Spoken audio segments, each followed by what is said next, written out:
Jean-Pascal, on a pu te voir dans la Star Academy, puis dans Section de recherche. Comment s'est effectuée la transition entre ces deux univers différents?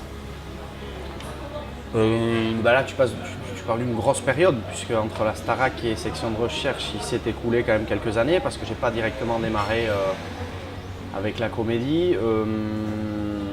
Ça a été tout simplement un casting qu'on m'a proposé, et je me suis dit pourquoi pas tenter le coup. Les producteurs aussi se sont dit pourquoi pas essayer de faire quelque chose avec lui. Au début, je pense que c'était plus un coup de marketing pour la série, pour dire il vient et pour que les gens viennent découvrir la série. Et puis au final, il s'avère que ça a plutôt fonctionné. Il y avait un bon retour avec les producteurs, avec le réalisateur. Donc j'ai découvert le métier de comédien, ce qui m'a beaucoup plu. Et c'est pour ça que j'ai fait cette saison en tout dans la série de Section de recherche. On a pu te voir dans la saison 8. Vas-tu être dans la saison 9? Non, je ne serai pas dans la saison 9. J'ai fait le dernier épisode de la saison 8 qui a fait le plus gros score en audience, donc c'est super cool, ça j'étais très content. Mais la saison 9, non, je n'y serai pas, non. Pour moi, la mayonnaise est prise là. As-tu des prochains projets alors? Pour l'instant, je fais un petit break. Je profite un petit peu de ma famille, de mes enfants, de ma femme, de mes copains. J'ai quelques idées, quelques projets. J'aimerais beaucoup aller sur les planches. Alors, c'est une idée, c'est un projet, j'écris. Maintenant, ça ne se fait pas comme ça, il faut du temps, il faut bien le peaufiner. J'ai appelé 2-3 personnes du métier pour avoir 2-3 conseils. C'est vrai que aujourd'hui les planches, le théâtre, le one-man c'est quelque chose de très très à la mode, donc il faut bien y réfléchir, savoir si on le fait, est-ce que c'est le moment, pourquoi, que faire, comment. Donc voilà, je prends le temps, je souffle un peu. Et puis voilà, mais je continue à passer des castings, à essayer de trouver quelque chose qui me botte vraiment, et de là j'enchaînerai sur un truc nouveau sûrement. Tu as récemment joué dans le court-métrage de Thierry Sorotte. Quelques mots sur le tournage. Alors le tournage de Thierry s'est très bien passé. En fait, je l'ai rencontré via le biais d'une amie qui travaille pour le festival du film sur la côte basque.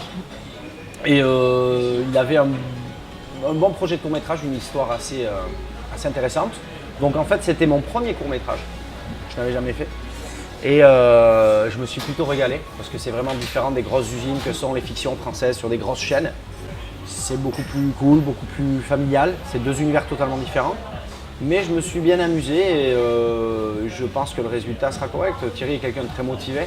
C'est un très bon réalisateur qui a fait 2, 3 ou 4 je crois, courts-métrages. Mais c'est quelqu'un qui est passionné, qui veut vraiment avancer là-dessus. Donc ça a été un plaisir de travailler avec lui, plus les autres comédiens. C'était des belles rencontres. Donc j'ai passé un très bon moment et je pense qu'il est en train d'en pondre un autre, je crois. Et si je peux aller avec lui sur ce nouveau court-métrage, ce sera avec un réel plaisir. As-tu des passions, des hobbies en dehors des tournages? Ah oui, j'ai des hobbies. Et ne dis pas des hobbies, parce que les hobbies, ça peut être le zob, ça peut être mal perçu, ou les hobbies, le poisson. Bon. Alors oui, j'ai des hobbies, ne le coupe pas, ça, il faut que tu le laisses, c'est très très bien. C'est une bonne casserole. Oui, j'ai des hobbies. Alors quand je suis ici, je profite beaucoup. Avec mes potes, on va beaucoup faire de surf, du paddle, du skate. J'ai la patronne du bar où on se trouve, ici on est au Madison, on est dans le stade de Saint-Jean, c'est un café-restaurant où on mange très très bien. Et la patronne se fout de ma gueule depuis tout à l'heure, mais ne vous inquiétez pas, vous ne le voyez pas, mais je vais manger très très vite. Et d'ailleurs, tu annules mon repas à midi, j'irai en face. Et donc ouais, on fait beaucoup de sport avec les copains, on va se balader avec les enfants à l'intérieur des terres. On peut tout faire à Saint-Jean. Ici, on peut tout faire, donc on profite. Bon, là, c'est vrai qu'il fait beau, donc c'est exceptionnel. Il pleut depuis le mois de mai, mais non, il y a plein de choses à faire. On profite, la mer, la montagne, le sport, la famille, bien manger le soir, des bonnes grillades, des bonnes planchas, à la pêche. Donc, voilà, les plaisirs simples de la vie, mais qui sont les meilleurs. Et tu as des endroits préférés à Saint-Jean-de-Luz? Oui, à Saint-Jean, j'ai des endroits favoris. J'aime bien prendre mon café ici, par exemple au Madison. On va beaucoup manger vers Sainte-Barbe chez un copain ou à Ourda-Souris au bistrot. Le soir, on va manger de la choulette aussi, souvent. En fait, Saint-Jean, c'est comme un petit village. J'aime bien aller partout. Les petites rues, en général, à certains endroits. Je suis vraiment un amoureux de cette ville. Donc j'ai vraiment des endroits précis, mais la ville en général est géniale. On va manger un petit sandwich assis au port, à regarder les bateaux, c'est top. Donc Saint-Jean, tout Saint-Jean est magnifique. Merci d'avoir répondu à nos questions et bonne continuation pour la suite de vos projets. C'est moi qui vous remercie. À bientôt.